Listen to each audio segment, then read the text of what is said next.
নমস্কার বন্ধুরা, আমি রিয়া। আমি চলে এসেছি রিয়া স্টুডিও চ্যানেলে আরেকটি নতুন ভিডিও নিয়ে। আজকে 30শে মে, সময় এখন দুপুর 12টার মতন। আমি রেডি হয়ে বেরিয়ে পড়েছি। এখন যাব একটু বাজারে। আর আজকে ভিডিও শুরুতেই তারিখটা বলার কারণ তারাও বলছে। তো বাজারে এসে চলে আসলাম একটা ফোনের দোকানে আসতে বেশ অনেক রকমের ফোনের থেকে একটা পছন্দ করে নিলাম।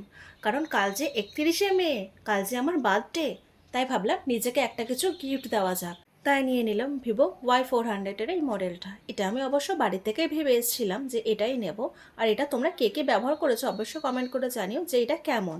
আর আমার আগের যে ফোনটা সেটা অনেক দিনের পুরনো হয়ে গেছে, তাই ভাবলাম এবার একটু চেঞ্জ করা যাক। ফোনটাকে নিয়ে হাঁটতে হাঁটতে আবার বাড়ি থেকে রওনা দিয়েছে। এখন আর মামি নেই, মামি একটু আগেই বাড়ি চলে গেছে, তাই আমি একা একা এখন বাড়ি যাচ্ছি। আর ফোনটা কেমন হয়েছে তোমরা কমেন্ট করে জানিও তো। আর এই ফোনটা তোমরা আর কে কে ব্যবহার করেছো সেটাও কমেন্ট করে একটু বলো।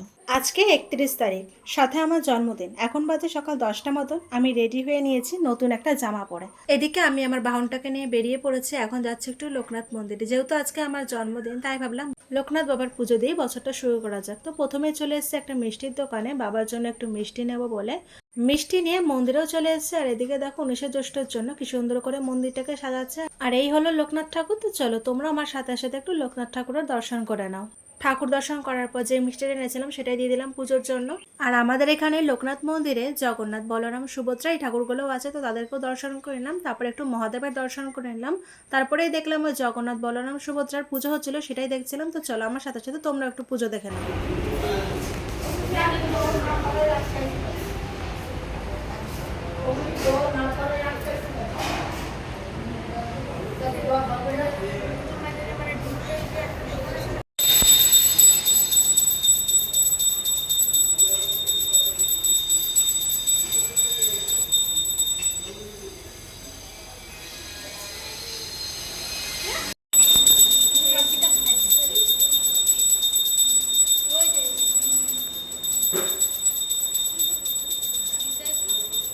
কিছুক্ষণ জগন্নাথ, বলরাম, সুভদ্রার পুজো দেখার পর এদিকে দেখলাম লোকনাথ বাবারও পুজো শুরু হয়ে গেছে, সেটাই দেখছিলাম। আর চলো তোমরা আমার সাথে সাথে একটু লোকনাথ ঠাকুরের পুজো দেখে নাও।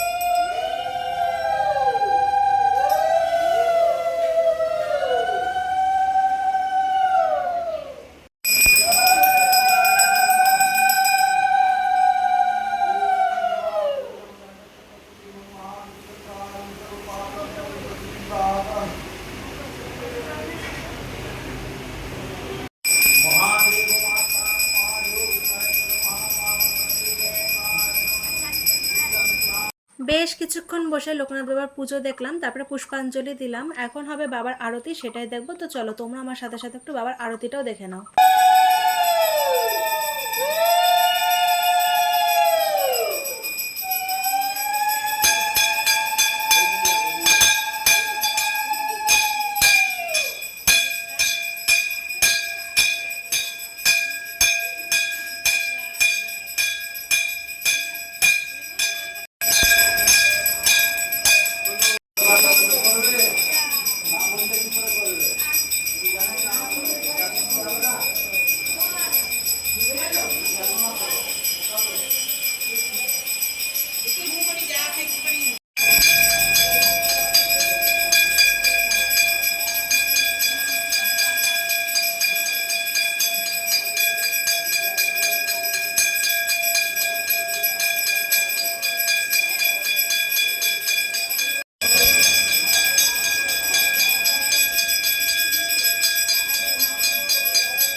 বাবার আরতি দেখে পুজো সম্পূর্ণ করে তারপরে বাবার একটু প্রসাদ খেয়ে বাড়ির দিকে রওনা দিলাম। আর প্রসাদে ছিল খিচুড়ি, পায়েস আর ফল প্রসাদ। বাড়িতে আস্তে আস্তে অনেকটাই লেট হয়ে গেছিল, তাই দিদুন দেখলাম ধান, দুব্ব, পায়েস, ধূপকাঠি, প্রদীপ, আশীর্বাদের জন্য সবকিছুই রেডি করে রেখে দিয়েছে। আর এই হলো আমাদের বাড়ির ঠাকুর। তোমরা একটু আমাদের বাড়ির ঠাকুরও দর্শন করে নাও। আমিও বাড়ির ঠাকুরকে একটু প্রণাম করে নিলাম, আর তারপরে দিদুন চলে আসলো আমাকে আশীর্বাদ করবে বলে। আর চলো তোমরা একটু আমার আশীর্বাদটা দেখে নাও।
দিদুন, মামির আশীর্বাদ, পায়েস খাওয়ানো সব কমপ্লিট হয়ে গিয়েছে। আর এখন কেক কাটবো। আর এই হলো আমার এই বছরের বার্থডে স্পেশাল কেক। কেকটা কেমন হয়েছে অবশ্যই কমেন্ট করে জানিও। তো কেক কাটার জন্য আমি আবারও একটা নতুন লাল জামা পরে নিয়েছি। আর এই জামাটা কেমন লাগছে অবশ্যই তোমরা কমেন্ট করে জানিও।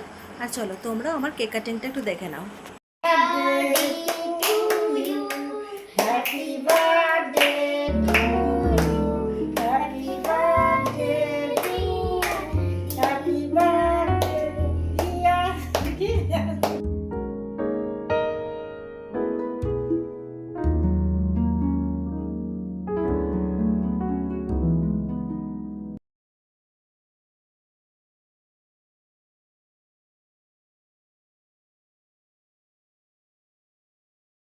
কেক কাটিং করার পর মামি, দিদুন, বোন সবাইকে কেক খাইয়ে দিলাম। তারপরে নিজেও একটু কেক খেয়ে নিলাম। কেকটা বেশ দারুণ ছিল। তারপরে খেতে বসে পড়েছিলাম। আর আজকে দুপুরের খাবারে ছিল ভাত, সাথে ছিল 5 রকমের ভাজা। 5 রকমের ভাজার মধ্যে ছিল পটল ভাজা, বেগুন ভাজা, আলু ভাজা, কাঁকরোল ভাজা, মাছ ভাজা। আর ছিল একটা মাছের মাথা, সাথে ছিল ডাল, ছিল চিংড়ির ভাপা, তারপরে ছিল মাটন কষা, কষা ঠিক নয় ঝোল, সাথে ছিল আমের চাটনি, পায়েস, সব শেষে ছিল বার্থডে স্পেশাল পায়েস, আর ছিল কিছু চিপস আর চকলেট। তো যাই হোক, এবছরের জন্মদিনটা বেশ আমার ভালোই কাটলো। তো গাইস, আজকের ভিডিওটা এই পর্যন্তই। যদি তোমাদের ভালো লাগে লাইক, কমেন্ট, শেয়ার করে দিও। আর আমার চ্যানেল নতুন দেখা চ্যানেলকে সাবস্ক্রাইব করে দিও।